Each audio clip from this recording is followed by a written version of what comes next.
I signed the survey route approvals myself. That is the part I think about when I cannot sleep, not the executions. Those came later, and there is nothing I can do about the order things happened in. But the approvals, 6 pages, my signature on the bottom of each, the routes threaded through the Pilgrim corridor in neat dotted lines on a nav chart. I remember being pleased with the efficiency of it. 17 vessels, 6 months of coverage. The survey teams were good people. I had personally reviewed 3 of their certifications. I remember reading one of those certifications, a geologist out of the Heron Institute, and thinking he wrote clearly for a scientist. I filed the paperwork on a Tuesday. I think about Tuesdays differently now. The Vathory Sanctum's position on human transit through the Pilgrim corridor was, technically, a matter of public religious record. They had published their doctrine in the Corridor Accord supplement. All non-Sanctum vessels operating within the Pilgrim transit lanes were subject to inspection for spiritual contamination. It was the sort of clause that gets filed by a compact lawyer at hour 11 of a 14-hour negotiating session, buried in subsection 9 of an annex nobody reads, and initialed by a junior attaché who was thinking about dinner. It had been there for 19 years. Nobody had ever enforced it. Then, for 6 months, they enforced it. 17 vessels boarded, 284 crew detained under the corridor purification protocol.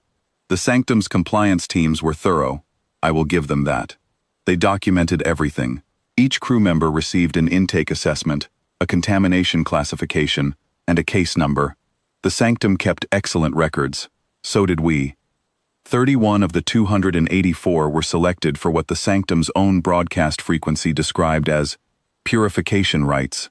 They aired them, live, on the Pilgrim Transit Open Channel, which is monitored by every shipping registry in 11 systems. I suppose the intent was deterrence. The intent was the last good idea they ever had.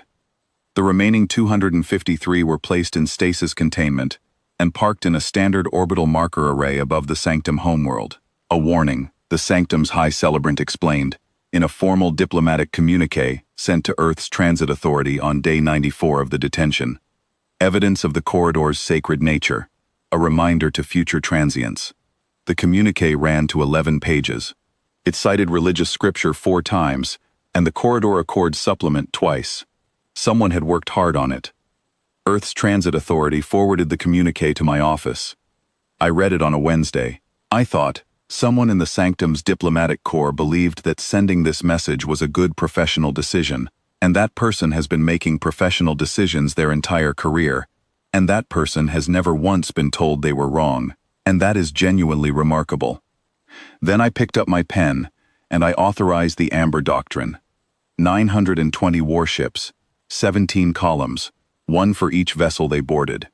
I chose 17 because I am, at heart, a bureaucrat, and I find symmetry professionally satisfying.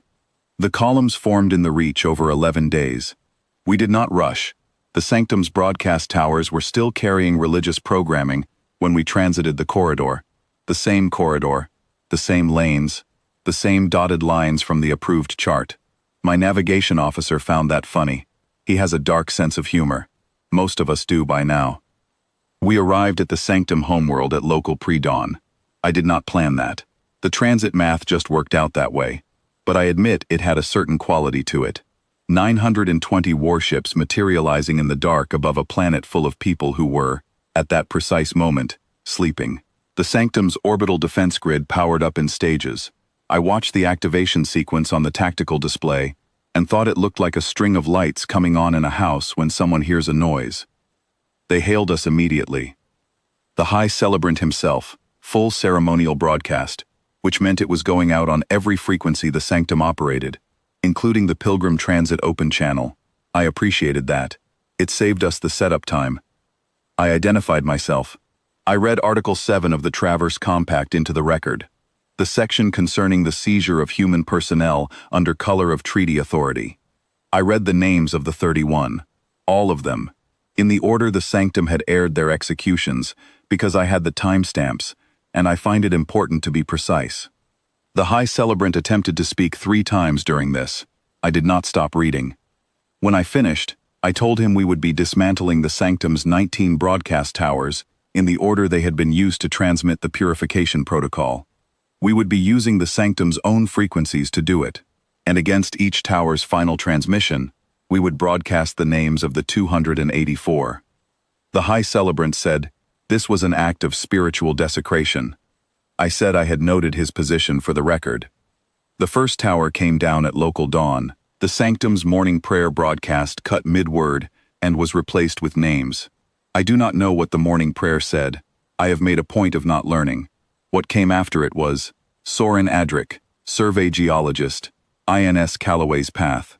Yara Osei, navigation second, INS Callaway's Path. Marcus Vale, communications engineer, INS Heron's Light. By the third tower, people on the surface had stopped going to morning services. By the seventh, the Sanctum's civil authority was broadcasting appeals on the military emergency channel, asking for terms.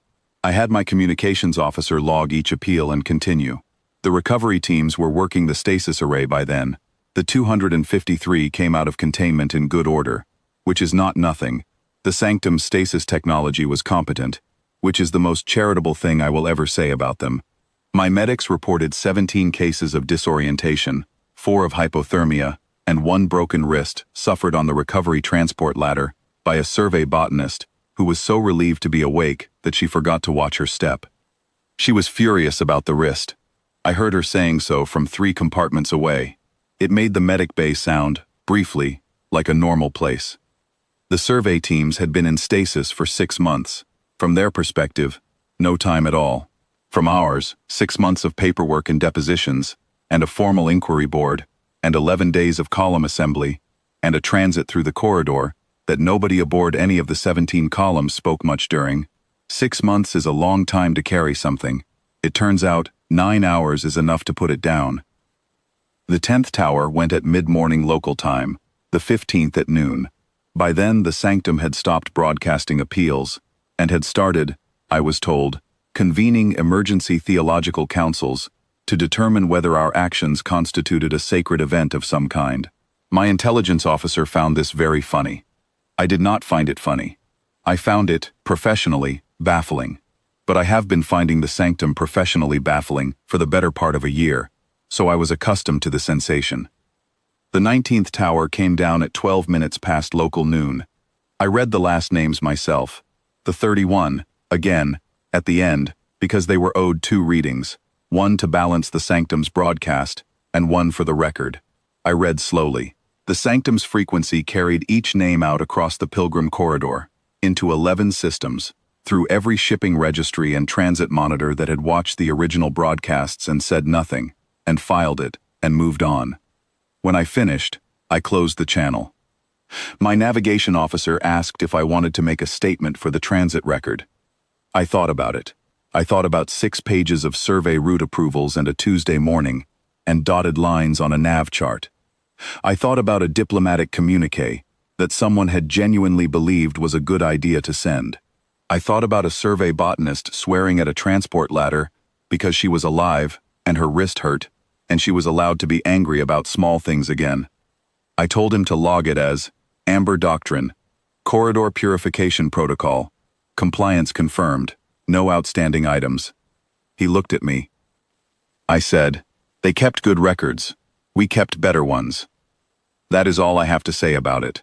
I signed the survey route approvals myself, and I authorized the Amber Doctrine myself, and both of those things are true, and neither one of them is finished. The second one is finished, but the first one I will carry. That is the administrative reality of command. You sign things on Tuesdays, and then you find out what you signed. The 253 are home now. The names are in the transit record. The Pilgrim corridor is open.